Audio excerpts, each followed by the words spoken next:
संख्या है। दूसरा प्रश्न है कि ये संख्या 9 से विभाज्य है तो इसका मान क्या होगा। यानी ये कितने की संख्या है, 1 2 3 4 5 6 7, 7 अंकों की संख्या है, 9 से विभाज्य है तो ये x का मान क्या होगा। यानी x एक अंक है जिसका मान 0 से लेकर के 9 तक होगी। अब हमें खोजना है कि कैसे निकालेंगे, तो 9 से विभाज्यता के नियम को याद करेंगे।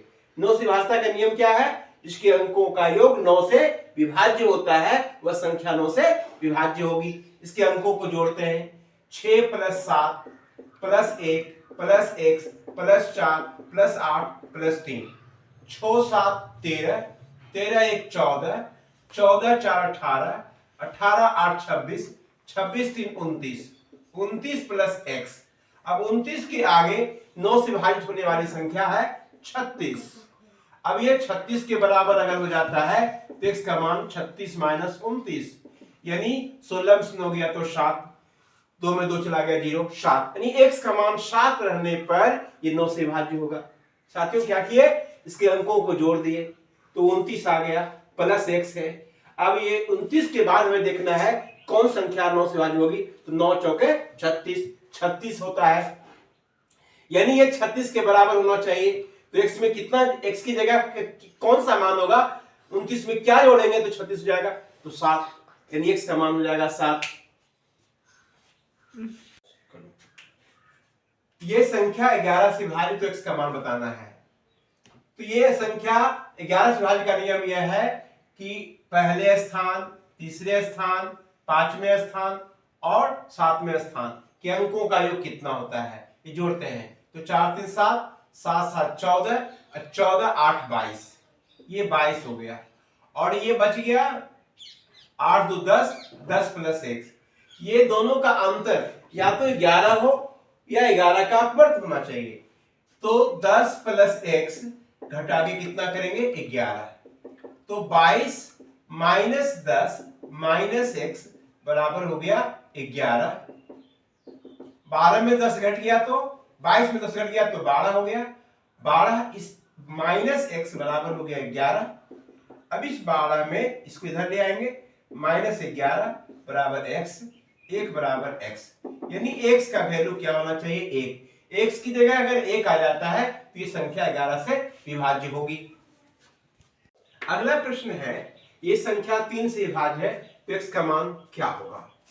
3 से विभाज्यता का नियम क्या है, इसके अंकों का योगफल, इसके अंकों का योगफल 3 से विभाज्य होता है, वह संख्या 3 से विभाज्य होगी। अब आप इसके अंकों को जोड़ के देखते हैं, 1 + 5 + 7 + x + 2 + 3 + 4, 5 1 6, 7 6 13, 13 2 15, 15 3 18, 18 4 22, 22 + x। अब आपको इसके बाद देखना है कि कौन सा मान रखेंगे 3 से विभाज्य होगा। तो 22 के बाद विभाजित होने वाली संख्या होती है 24, उसके बाद होता है 27, उसके बाद होता है 3 से विभाजित होने वाला 30। तो 24 27 30 33 भी होगी। अब इसमें देखना है कि एक अंक की संख्या कौन बनती है। अगर 24 लेंगे तो 22 में कितना जोड़ेंगे तो 24 आएगा, तो x का मान हो जाएगा 2। 27 के लिए हो जाएगा 5, फिर 3 और इसमें जोड़ दिए तो 5 3 हो जाएगा 8, और आगे 3 जोड़ते हैं तो वो 3 अंक की 2 अंक की संख्या बन जाती है, इसलिए यह 33 मान नहीं होगी। क्योंकि यहाँ x एक अंक वाली संख्या है, इसलिए एक अंक खोजना है, इसका मान 2 5 अथवा 8 हो सकता है। ये क्वेश्चन है, ये 1 2 3 4 5 6 7 8 अंक की संख्या है, ये 72 से विभाज्य है, तो 5x - 3y का मान क्या होगा। अब मुझे इसका मान ज्ञात करने के लिए x और y का मान पता होना चाहिए। x भी एक अंक की संख्या है और y भी एक अंक होगा, वह कौन सा अंक होगा, अगर ये पता हो जाए इसका मान निकालना आसान होगा। अब ये मान निकालने के लिए 72 से विभाज्य है, विभाज्यता के नियम को याद करेंगे। 72 से विभाज्य होने के लिए यह आवश्यक है कि वह संख्या 8 से और 9 से, ये दोनों से विभाज्य होगी तो 72 से विभाज्य होगी। अब 9 से विभाज्यता के लिए नियम क्या है और 8 से विभाज्यता का नियम क्या है, याद कीजिए। 8 से विभाज्यता के लिए नियम क्या है, 8 से वही संख्या विभाज्य होगी जिसका अंतिम 3 अंक 8 से विभाज्य हो। यानी अंतिम 3 अंक कौन है? 3 1 y, यानी 3 1 y से बनने वाली जो संख्या होगी, अगर ये 8 से विभाज्य है तो ये संख्या 8 से विभाज्य होगी। अब ये 8 से विभाज्य कैसे होगी? 8 से डिवाइड करके देखते हैं, ये 3 टाइम्स लगेगा तो 24 हो गया। 71 में से 31 में से 24 घट गया तो कितना हो जाएगा? 7 y।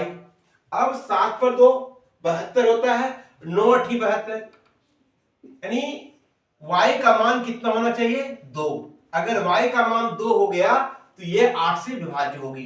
तो एक अंक मालूम चल गया, y का मान कितना है? तो 2 है। अब मुझे x का मान पता लगाना होगा, तो देखना है वो संख्या 9 से विभाज्य होना चाहिए। 9 से विभाज्यता का नियम क्या है? अंकों का योगफल 9 से विभाजित होना चाहिए। अब ये अंक कौन है? 7 8 9 plus x plus 5 plus 3 plus 1 plus y की जगह 2 आ गया, 2 ले लेते हैं। 8 7 15, 15 9 24, 24 5 29, 29 3 32, 32 1 33, 33 2 35, 35 प्लस x आ गया। अब 35 प्लस x है, अब इसको 9 से भाज्य होना चाहिए, तो 35 के बाद वो संख्या है वो 36 है, जो कि 9 से भाजित होती है। तो 35 में कितना जोड़ेंगे 36 होगा? तो वो 1, यानी x का मान हो गया 1। तो y का मान 2 आ गया और x का मान 1 आ गया। 2 अंक मालूम हो गया। अब हम इसमें भर दें 5x माइनस 3y में, तो 5 गुने x, 5x का मतलब होता है 5 इंटू x। x का मान कितना है? 1 है। माइनस 3 गुने y का मान कितना है? 2 है। तो 5 को 1 से गुना करेंगे 5, 3 को 2 से गुना करेंगे 6, 5 पे 6 चला गया तो हो गया -1। ये हो गया इसका आंसर। ये बेसिक गणित की क्लास है, इसमें फास्ट कैलकुलेशन की ट्रिक भी सिखाए जाते हैं। आइए इस क्लासेस को ज्वाइन करें और बेहतर लाभ उठाएं। धन्यवाद।